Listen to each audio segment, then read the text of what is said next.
Хай. Өглөөний хүрээлтэй авъя. Өнөөдөр гэр орноо сайн цэвэрлэхгүй бол өнөө орой ээж маань Монголоос ирнэ. Одоо хүртэл ээжтэй шалгалах гэж гэрээ цэвэрлэдэг үл яах вэ? Гэтэ ээж юу н жоохон замбраагүй ч юм уу жоохон гэрээ цэвэрлэхгүй болохоор өглөөд идин гэж юу. Ээж намайг утгагүй хагалгаанд орох байгаа болохоор туслах гээд ирж байгаа байхгүй юу? Тэгээд өчигдөр хотоос гараад ээж юу н яг ийм маршрутаар ирж байгаа. Юу н дандаа тэгж ирт юм дөө. Улаанбаатараас Замиуд.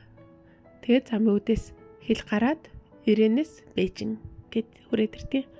Өчигдөр орой нөгөө Улаанбаатараас Замиуд богоон цугаад за тэрний үн болохоор 80 хэдэн мянган төгрөг болтгийн юу н 90 мянган төгрөг. Тэгээд 25 мянган төгрөгөөр өглөөдөө Замиудээс Ирээн рүү хил гараад тэгээд би болохоор Ирээнээс Бээжин нислэгийг авч гисэн. Тэгээд тэр нь болохоор одоо нөгөө зуны хуваарьтай орсон болохоор Ирээн Бээжингийн хооронд дандаа шөнийн нислэгүүд элэ. Тэгээд шөнийн 10 цагаас нисээд 11 өнгөрөөл Бээжинд бучих юм. Өнөө орой буна гэсэн үг. Тэгэхээр тэгээд тэр нислэгийг болохоор би хэд хоногийн өмнө 200 мянган төгрөгөөр захиалсан. Тэгээд нийтдээ 90 мянга дээр нэмэн 25,115. Тэгээд 200 мянга 315 мянган төгрөг. Тэгээд хамгийн гол нь Ирээн дээр өглөө очиж штэ 11 цаг үед. Тэгчээд нислэг нь оройны 10 хүртэл юм чинь тэр дундаа буудалд байх юм. Нэг буудлаа ээж өөрөө яриад олчихно гэсэн. Гэхдээ нэг 100 орчим янаар олчих байх. Тийм ч өдрийн 50 мянган төгрөг гэсэн үг штэ. Тэгэхээр чин 365 мянган төгрөгөөр Улаанбаатараас Бээжинд ирж байгаа зардал юм байна. Тэгээд миний ханиад хэдвэрчүүл би санаа амар эмнэлэгтэй хэвтээд тэр хооронд ээж намайг нэг ирэхгүй хаа. Угаасаа тэгэл нэг 2-3 хоног гарч байгаа юм чинь нэг ирэхгүй. Тэгэж хоолн цаанаасаа өгөх бах. Хэрэгэлт оруулахгүй ч гэж магадгүй тийм ч. За би ч яг нэг хэрэгүүлэх гээд авах юм байхгүй. Зүгээр хүүгөглөө цэцэрлэгт нь хүргэж өгөөд орой аваад хоол унд бэлдээ. Тэгэд намайг эмнэлгээс гарч ирсний дараа бас би тэгэд бас ингэж мэдээч л тэгэл дуранж гисэн тэр чи оёдл тавуулна л гэсэн үг үстэй тийм ч. Дураараа яваад ич чадахгүй юм чи надад бас нэг хэд хоног шүлмүл хийж өгөх бах. Тэгэд ер нь туслаад хэд хоног бах. Гол нь би ханиадаа эртгээ идэх ёстой. За тэггүй л одоо 5 сарын 1-ний баярын амралт эхэлжүүл. За бүр хойшлогдчихно.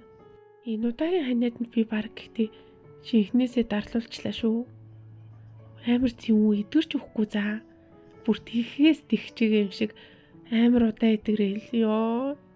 Ингээд 5 сарын 1 болчвол шууд баярын амралтаар тэр чигтээ амарч штий. Баярын амралт болохоор 5 сарын 1-ээс 5 сарын 6-ны хооронд 6 өдөр амарна гэсэн. Тэгээд одоо энэ 7 хоногийн бүтэн сайнд болохоор 1 өдөр ажлын өдөр болоход ажиллах юм гэсэн. Тэглэр чинь тэгэл амралтын дараа бол нэг бүр амар хойшлж байгаа үстэй. Амар тэнэг 5 сарын 1-нд олон улсын хөдөлмөрчдийн баяр байдаг да. Хятад бас тэрийг өргөн дэлгэр тэмдэглэдэг. Ер нь хятад чинь коммунист ажилчин ангийн нийгэмтэй болохоор тэр баярыг бол ер нь тэмдэглэдэг.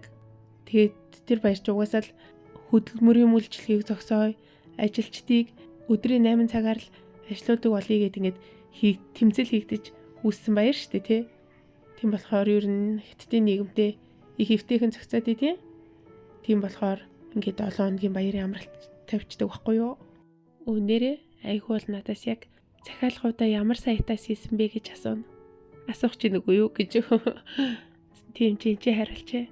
Ирээнээс Бээжин орох онгоцны тийзийг болохоор би нөгөө хятад аппликейшн дээрээс захиалчдгийн Шээчэн гэд тэр аппликейшн дээрээс захиалчдгийн тэрний англи нь болохоор Trip.com тэр баха. Тийм ч шүү Trip-ээс захиалчаад ер нь болох бах.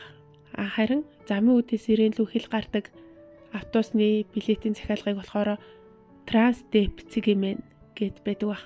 Тэндээс захиалчдгийн тэгээд Улаанбаатараас Замиудын төмөр замын вагоны билетийг болохоор нөгөө юу гэдэг лээ. Вагон Cgmen илүү шиг одлаа. Улаанбаатар төмөр замын нэг сайт юм да. Улаанбаатар төмөр зам Cgmen ч юм уу. За тэрийг өстэй мартчихиж. Тэрийг ихтэй болоход амархан байх. Сая ээж холбогдож байна. Ирээн дээр байна. Сайн явж гин гэж тэгж байна. Тэгээд нөө хагас өдрийн буудал авцаа. 80 янаар гуугаад орсон гинэ. 40,000 төгрөг. Тэгээд яг нөгөө нэг бүдүүн дэлгүүрүүлүү нөө тэрний хажууд билетийн кассны хажууд буудал авсан гэсэн. Тэгэхээр нөгөө нэг шууд онгоцны буудал руугаа явдаг. Үнэгүй автобус байдсан шүү дээ тий. Тэрэндээ оройдоо суугаад явчихад амар гэж бодоод тэнд буудал авсан гэсэн. Угаасаа тэр үнэгүй явдаг автобус чинь билетийн кассны урд нэг зогсоод дараагийнхан буудал нөгөө моли гэд буудлын урд зогсоод тэгээ шууд явчихдаг бах тий. Гэтэ надад тэр автобус үнэгүй явдаг гэсэн юм шиг санагдсан. За тэгсэн чи ээж болохоор 15 янаар явж байгаа гэдгсэн. Тэгэхээр чин 7500 төгрөг тий. Гэтэ ямар ч гэсэн тэр автобусын цуугаад явчихвал зүгээр хаа. Тэгвэл би дээр нэг удаа хотын төвөөс нь онгоцны буудлын руу таксид чижсэн 100 гарын явна гарч исэн. За ээж маань сайн яваад хүрээдэрлээ. Өнөөдөр шүн буусан болохоор нөхөр маань очиод тосч игээд тоссон. Тэгээд чимдам дүрээ идэх юм авчирсан байна. За бай.